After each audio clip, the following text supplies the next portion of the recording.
FIR કરી છે આમની ઉપર આરોપી બનાવી દે.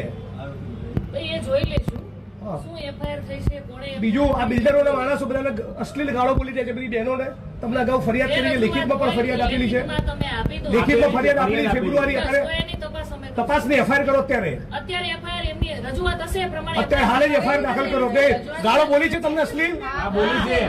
એક જ વ્યક્તિ બોલો શાંતિથી, કેમ કે તમે 100 જણ બોલશો, હું એક જ સાંભળું છું, એટલે શાંતિથી રજૂઆત કરો. બીજું તમારા કોચરબના ઠાકોરવાસમાં દેશી દારૂનો અડ્ડો ચાલે છે. એ રેડ પડાઈ દેશું. મળી બીજું બાબુ ઠાકોરનો બીજો કોચરામાં દારૂનો અડ્ડો ચાલે છે. ત્રીજો અડ્ડો ચાલે છે ઇંગ્લિશનો ઝાલાનો. ચોથો ચાલે છે કોચરામાં ભીલવાસનો. કેમ ચાલે છે એ જવાબ પૂછવા આવે છે. કેમ દારૂના અડ્ડા ચાલે છે? તમે 78 વર્ષના વડીલ ઉપર ઓફેન્સ દાખલ કરો છો તો આ બધા બુટલેગરો ઉપર ઓફેન્સ દાખલ કરો. હે પછી ખુલ્લા અડ્ડા ચાલે છે ને? ચાલે છે બધા.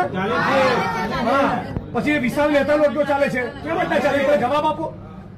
જ્યાં દારૂ વેચાતું હશે અમારા ધ્યાનમાં આજે અત્યારે બધું બંધ કરાવો. કોણ છે એનો વહીવટદાર? કોઈ વહીવટદાર નથી. નથી. આ તો એમને દારૂના અડ્ડા ચાલે છે. હા, એ જોઈ લેશું. મળી આવશે તો કેસ. એમને દારૂના અડ્ડા ચાલે છે. લખો બધી રજૂઆત એફઆઈઆર કરો. એક મિનિટ બીજી રજૂઆત કરો. તમે ડિસમિસ કરવા માંગો છો?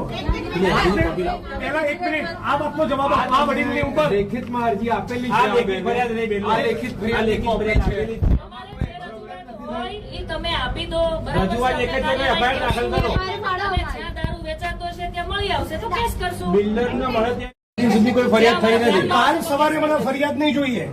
ઓકે. તમારા જ્યુરિસ્ડિક્શનમાં દારૂના અડ્ડા મને લાગે છે તમારા ડીસીપીને મારે કહેવું પડશે.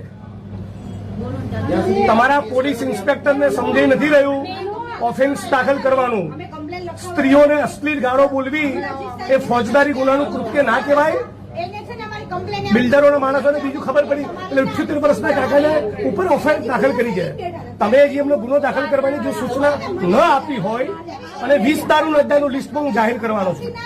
તમારે ન કરવું હોય તો ડીસીપીને ત્યાં જવું. તમે મને ના પાડી દો તો હાલ ફોન મૂકીને ડીસીપીને કહું.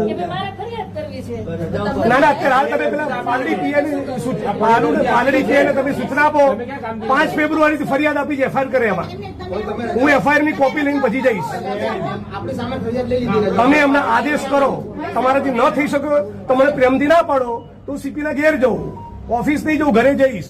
નીકળજો. અને બેન આપણને એકદમ વિનંતી અને શિસ્ત ભાષામાં કહું છું, આવતીકાલ સાંજનો સૂર્ય અસ્ત થાય ત્યાં સુધી તમારા જ્યુરિસ્ડિક્શનમાં દારૂ જુગારની એક વસ્તુ મનાઈ બધાની વચ્ચે કહું છું 4 તારીખે 11 વાગે ડીસીપી જોન સાથની કચેરીએ તમારા સસ્પેન્શનની માગણી લઈને જઈશ. હું કહું એટલે કરવું જ.